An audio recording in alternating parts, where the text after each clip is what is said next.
galego é unha das nosas principais sinais de identidade.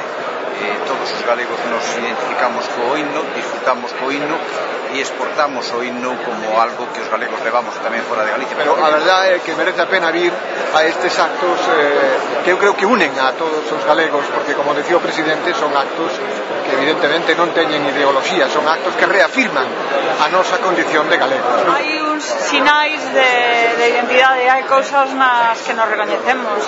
E eu creo que o himno, que ten unha letra romántica preciosa, entre outras cosas porque ten cosas moi ambiguas, moi poéticas, pois eu creo que é algo no que toda a xente se recoñece. Unha das ventaxas que ten o himno galego é que non é unha marcha militar, que case todas son marchas militares, mentres que a marsellesa e outros hinos pois son máis machacós e máis tachín-tachín.